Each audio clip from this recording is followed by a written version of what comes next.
बांदा से खबर है जहां ड्राइवर को झपकी आने से सीमेंट लदा ट्रक अनियंत्रित होकर दूसरी लेन में जा घुसा। सामने से आ रही बस पर सीधी टक्कर मारी। बस सवार 11 लोग घायल हुए, एक की मौत भी हो गई।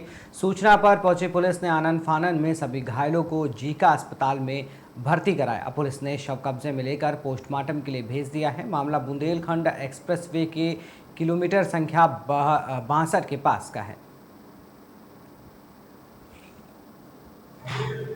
जनपद बांदा बुंदेलखंड एक्सप्रेसवे के 62 किलोमीटर चैनल पे सुबह 5 बजे एक हादसा हुआ है, जिसमें एक चित्रकूट से इटावा की तरफ जा रहा सीमेंट लगा हुआ ट्रक रेलिंग तोड़ता हुआ उसके ड्राइवर को झपकी आ गई थी। रेलिंग तोड़ता हुआ दूसरी तरफ सामने से आ रही बस में आमने सामने की टक्कर होते हुए बची है, और सामने से आ रही बस के पीछे एक और दूसरी बस ने पीछे से टक्कर मारी है। उस सूचना मिलने पर तत्काल टायर 112 की पीआरपी एक्सप्रेसवे हेल्पलाइन के लोग और स्थानीय पुलिस मौके पर पहुंची और एम्बुलेंस के माध्यम से सभी घायलों को जिला अस्पताल ले जाया गया। वहाँ बेहतर इलाज किया गया।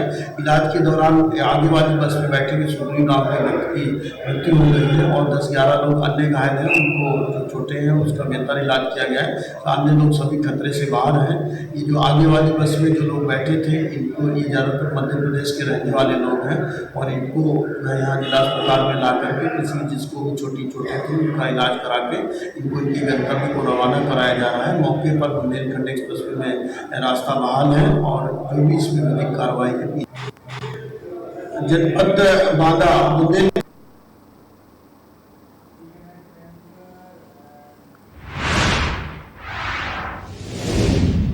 यूपी के बुलंदशहर में पुलिस का ऑपरेशन लंगड़ा जारी। हाईवे पर यात्रियों को लिफ्ट देकर लूटने वाले 3 शातिर लुटेरों से पुलिस की मुठभेड़ हुई। ग्रेटर नोएडा का बदमाश जावेद पैर में गोली लगने से लंगड़ा हुआ, जबकि गाजियाबाद के 2 बदमाशों को घेराबंदी कर गिरफ्तार किया गया। पुलिस ने तीनों लुटेरों के कब्जे से अवैध पिस्टल, तमंचा, कारतूस, फ्रूनकस कार, आभूषण, नकदी आदि बरामद की है। बुलंदशहर के छतारी थाना क्षेत्र में ये मुठभेड़ हुई। आज दिनांक 28/29 की रात्रि को थाना छतारी पुलिस एवं स्वाट टीम की संयुक्त चेकिंग के दौरान नगलिया बम्बे के पास 3 अपराधियों के साथ मुठभेड़ हुई है, जिसमें एक अपराधी को घायल अवस्था में एवं 2 अपराधियों को सामान्य अवस्था में गिरफ्तार किया गया है। प्रारंभिक पूछताछ में इन्होंने अपने नाम जावेद, शहजाद एवं जावेद बताए हैं। ये नोएडा तथा गाजियाबाद जनपद के रहने वाले हैं। इनके द्वारा बताया गया कि यह बस अड्डे, टैक्सी अड्डे आदि के पास से यात्रियों को बहला फुसलाकर लिफ्ट देने के बहाने से अपनी गाड़ी में बिठाते थे तथा सुनसान जगह पाकर उनके साथ लूटपाट एवं धोखाधड़ी की घटनाएं कारित किया करते थे। इनके द्वारा स्वीकार किया गया है कि ऐसी ही एक घटना दिनांक 22 अप्रैल को थाना छतारी क्षेत्र में भी इनके द्वारा की गई थी। इनके विरुद्ध लूट, चोरी एवं धोखाधड़ी जैसी गंभीर अपराधों में दर्जनों मुकदमे दर्ज हैं। इनके पास से एक मारुति सुजुकी फ्रोंक्स कार, करीब 25 ग्राम सोना, एक अवैध पिस्टल, एक अवैध तमंचा 315 बोर एवं जिंदा एवं खोखा कारतूस बरामद हुए हैं।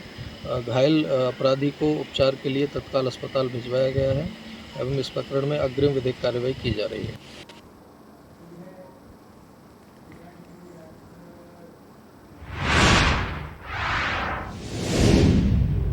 मध्य प्रदेश की राजधानी भोपाल में जीआरपी के पुलिस जवान के साथ मारपीट का वीडियो सोशल मीडिया पर जमकर वायरल हो रहा है। रानी कमलापति स्टेशन पर शराब के नशे में देर रात युवकों ने जमकर हंगामा किया। हेड कांस्टेबल ने शराब पीने से रोका तो उसको पीटा, वर्दी भी फाड़ दी। दूसरे पुलिसकर्मी बचाने आए तो आरोपी बोले, हिंदू भाई हो, हट जाओ। बंसल वन के पास देर रात तक शराबियों का जमावड़ा रहता है। पुलिस ने एक आरोपी को गिरफ्तार कर लिया है, जबकि 2 अन्य की तलाश जारी है। घटना का वीडियो शनिवार रात का बताया जा रहा है। मामले में पुलिस ने एफआईआर दर्ज कर ली है। आरोपियों को पकड़ने के लिए लगातार दबिश दी जा रही है। जी को झुमाझुकी करते हुए एक व्यक्ति को देखा गया है, क्या मामला है? ये शनिवार की रात को एक घटनाक्रम हुआ था, जिसके अंदर 3 लड़के और एक लड़की जो है वो गाड़ी में बैठकर शराब पी रहे थे पार्किंग एरिया में। रानी कमलापति का जो रेलवे स्टेशन है उसमें पुलिस की पेट्रोलिंग पार्टी जब वहाँ पर पहुंची तो उनके द्वारा उनके ऊपर एक्शन लेने के लिए जब उनको निकाला गया बाहर, तभी उसमें गेमा गेमी हुई, आपस में जो है वो धक्का मुक्की हुई और उसमें एक पुलिस वाले की जो है वो वर्दी भी फटी है। उसमें स्पॉट पर से एक जो आरोपी है जितेंद्र यादव, उसकी गिरफ्तारी कर ली गई और उसके बाद में जब उसको थाने लेके जा रहे थे उसी बीच में जो बचे हुए 2 आरोपी और एक महिला थी वो लोग गाड़ी से जो है वहाँ से फरार हो गए। FIR उसमें पंजीबद्ध कर ली गई है। 132 BNS और अन्य धाराओं के अंतर्गत मामला पंजीबद्ध किया गया है, जिसमें मेन आरोपी जो 3 लोगों को रखा है, एक जितेंद्र यादव और 2 अज्ञात थे। अभी एक दिन की इन्वेस्टिगेशन में जो है वो गाड़ी का नंबर और साथ साथ में आरोपी का नाम जो है वो उसके अंदर क्लियर हो गया है। जो मेन आरोपी था, जो वीडियो में मारपीट करते हुए दिख रहा है, उसमें दिलीप अहिरवार करके उसका नाम आया हुआ है। उसमें पुलिस जो है वो उसको तलाश रही है। उसके यहाँ पर 2-3 रेड भी की हुई है और जल्दी हम लोग उसको भी गिरफ्तार करके कोर्ट में पेश करेंगे। जिन आरोपियों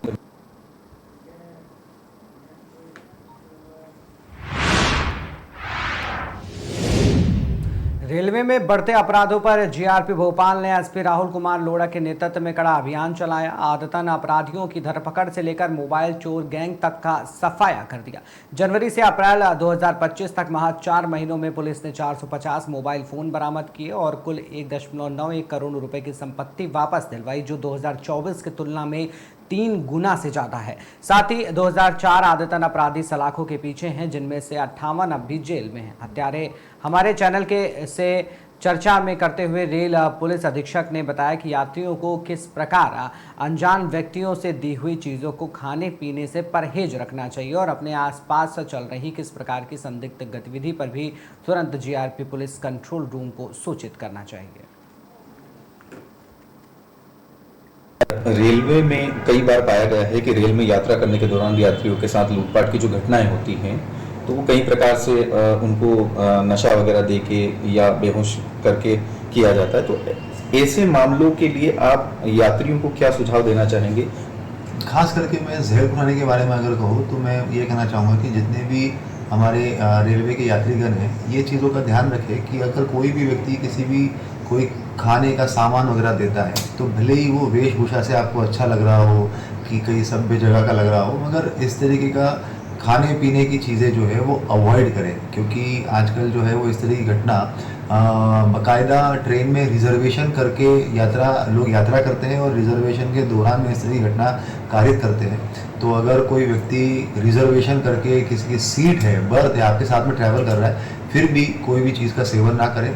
दूसरा, अपने सामान का किसी को किसी के भरोसे छोड़कर कुछ देर के लिए चले गए, ये सारी चीज़ों के लिए भी जो है वो उससे अवॉइड करें। प्रयास करें अपने सामान का जो है वो खुद ध्यान रखें। तो और यात्रा के दौरान में अगर इस तरीके की चीज़ों का आप ध्यान रखोगे तो डेफिनेटली आपका सामान और आप खुद लोग जो है सेफ रहेंगे। रेलवे में कई बार पाया गया है कि रेल में यात्रा करने के दौरान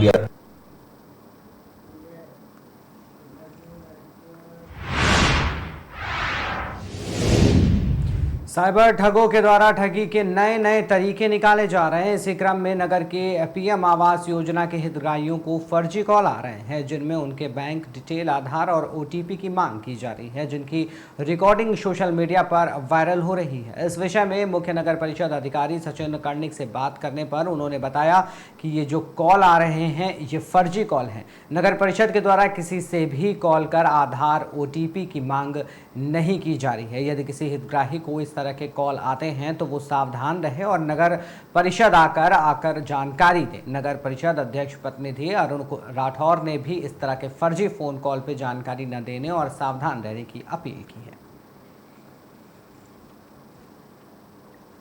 सबसे पहले तो मैं आपके माध्यम से सभी से ये अपील कर रहा हूँ कि प्रधानमंत्री आवास के नाम पे या किसी समग्र ID के नाम पे या आधार कार्ड के नाम पर आपसे कोई भी फ़ोन आए तो आपको OT नंबर नहीं देना है और प्रधानमंत्री आवास के नाम पर तो बिल्कुल भी नहीं देना है। किसी प्रकार से आपको कोई OT नहीं देना है, क्योंकि प्रधानमंत्री आवास में आपने ऑनलाइन कागज कर दिए हैं और बाकी जो है वो नगर पालिका में आपको कागज जमा करवाना है। ज़्यादा से ज़्यादा ये हो सकता है कि नगर पालिका से आपके पास फ़ोन आकर वो आपको ये कह सकते हैं कि नगर पालिका में आके कागज जमा करवा दो। बाकी किसी भी प्रकार की कोई OTP वाला मामला नहीं है, ना आधार कार्ड में है, ना ही समग्र ID में है। तो आपसे हाथ जोड़ के निवेदन है कि फर्जी कॉलों से बचें और ऐसे ठग फ़ोन लगाकर आपके OTP लेके आपके खाते से पैसे निकालने का प्रयास करते हैं या आपकी मोबाइल में किसी प्रकार की कोई छिड़कानी कर सकते हैं। तो आप ऐसे कॉलों से बचें और तुरंत नगर पालिका को इन्फॉर्म करें, पुलिस को इन्फॉर्म करें और सावधानी से अपना मोबाइल यूज़ करें। किसी को भी अपने मोबाइल की OTP नहीं देवें। फिर मैं आपके माध्यम से एक बार फिर निवेदन करना चाहता हूँ कि प्रधानमंत्री आवास में तो OTP वाला कोई काम ही नहीं है। आपने ऑनलाइन कागज़ जमा कर दिए हैं, रजिस्ट्रेशन करवा दिया है, एक ऑफलाइन आपको कागज़ नगर पालिका में जमा करना है तो कागज़ जमा करना है, OTP नहीं देना है। तो यदि कुछ मांगा भी जाएगा तो उनसे डॉक्यूमेंट, अगर कोई उनका मिसिंग हो गया होगा, जैसे पट्टा यदि किसी का नहीं लगा है या आय प्रमाण पत्र नहीं लगा है, जाति प्रमाण पत्र, तो वो उनको उसकी फोटोकॉपी आके यहाँ पे जमा करनी पड़ेगी। उसमें आधार कार्ड और OTP का तो कोई मतलब ही नहीं है अभी तक हमको ऐसा कुछ नहीं है कि इसमें जिसमें